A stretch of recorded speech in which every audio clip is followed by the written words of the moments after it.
Merci d'abord de cette invitation. Merci de votre compréhension et j'espère que vous allez comprendre parce que comme les Italiens, je parle beaucoup avec les mains, donc j'espère que vous allez comprendre mon français grâce à mes mains. Depuis 24 heures que je suis à Rome, je suis totalement perdu et désemparé. Je vois comme à Paris beaucoup de klaxons de voitures. Je vois comme à Paris beaucoup de tags sur les murs. Mais depuis 24 heures, je n'ai pas encore vu une musulmane voilée et je n'ai pas encore vu un homme en djellaba. Et la rupture est brutale parce qu'à Paris, nous en voyons beaucoup.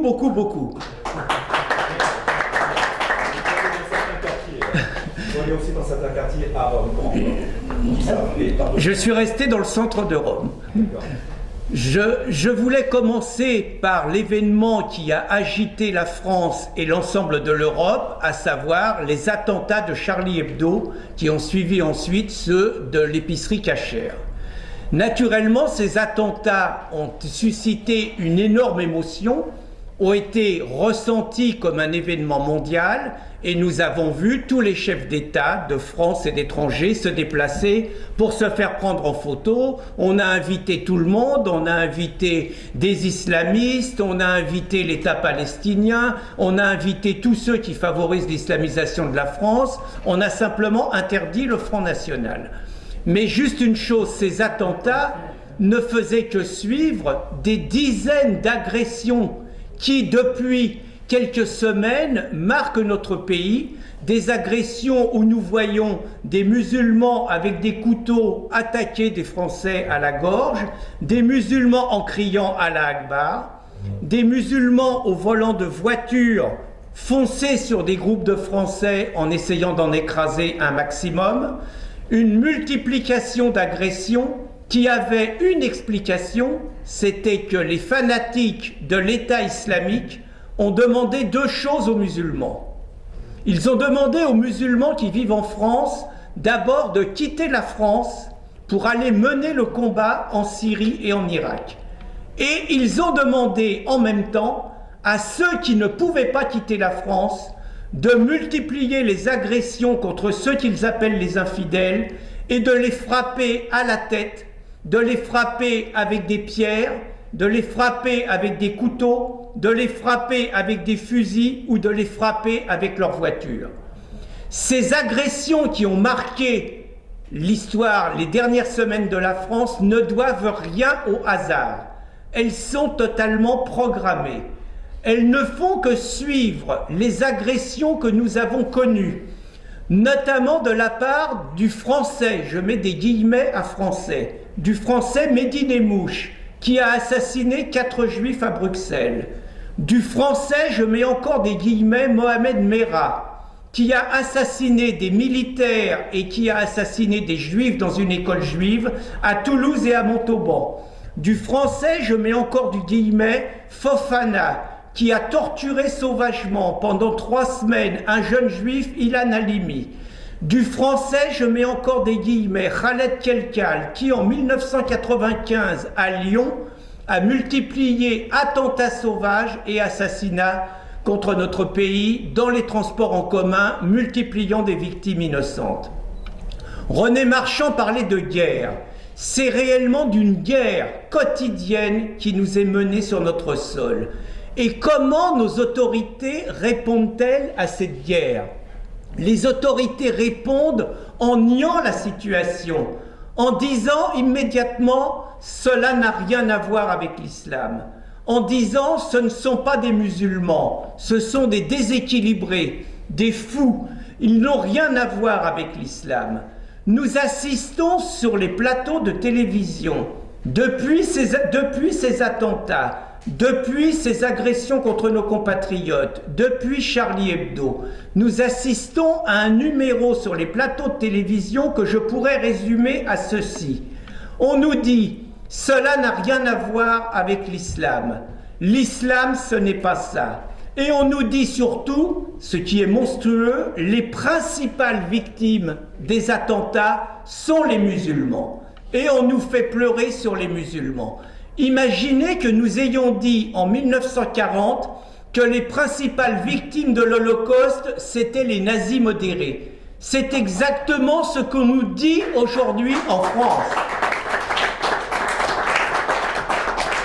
Mais il y a encore plus grave, c'est-à-dire que le 11 janvier, lors de la grande manifestation qu'on a appelée « Je suis Charlie », nous avons assisté à une énorme manipulation d'État et à un détournement de manifestation.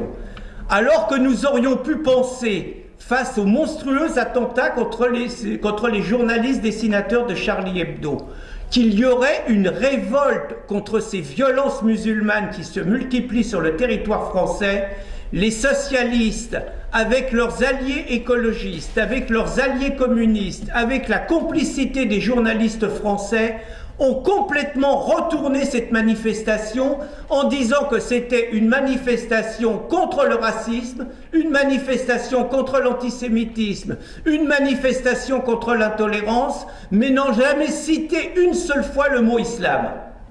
Pas une seule fois. C'est donc un véritable détournement de manifestation qu'il y a eu, et aujourd'hui, la situation est d'autant plus grave qu'au lieu de prendre les mesures nécessaires contre l'islamisation de la France, déjà en arrêtant l'immigration musulmane, mais déjà en prenant également des dispositions radicales contre ceux qui, en prenant la charia et la loi de l'islam en France, menacent notre République, c'est-à-dire les expulser de France, les renvoyer dans les pays musulmans. Non seulement notre gouvernement ne fait pas ça, mais notre gouvernement nous explique que pour lutter contre les extrémistes musulmans, il faut davantage d'islam de France.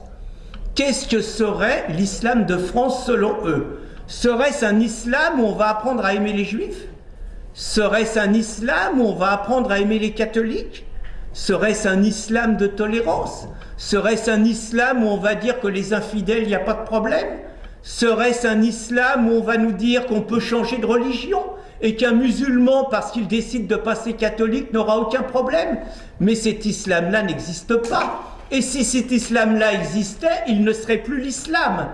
Nous sommes donc victimes d'une véritable politique d'enfumage où ce gouvernement veut nous imposer encore davantage d'islam, encore davantage d'immigration, alors qu'une guerre quotidienne nous est menée sur notre propre territoire. Encore plus grave, il veut nous imposer maintenant de financer, de payer les imams de France. Il veut nous imposer de payer encore davantage d'aumôniers dans les prisons. Il faut savoir qu'en France, il y a entre 10 et 15% de musulmans sur le territoire français, ce qui est le pays le plus islamisé, mais qu'il y a 80% de musulmans dans les prisons. Et que la réponse de ce gouvernement, ce n'est pas de s'interroger pourquoi il y a 80% de musulmans dans les prisons avec seulement 15% de musulmans en France, c'est de dire il faut payer davantage d'aumôniers dans les prisons pour que les musulmans soient mieux traités.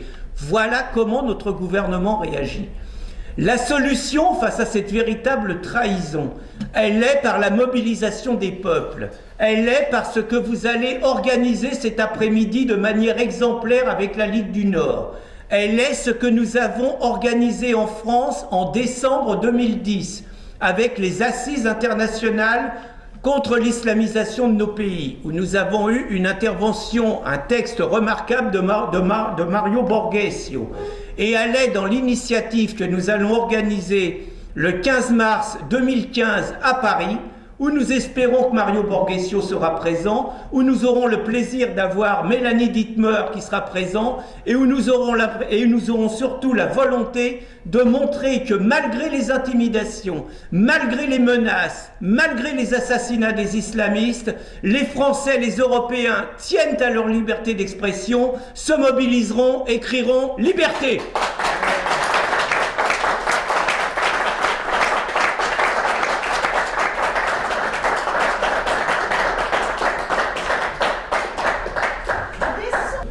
Per quanto possibile cercate di capire, perché parla in francese, e qualcosa magari riuscirà a tradurre Daniele. Ok? Grazie Pier. Pier mi ha invitato, vi devo dire questo, mi ha invitato in Francia, a Parigi, lo scorso 14 gennaio,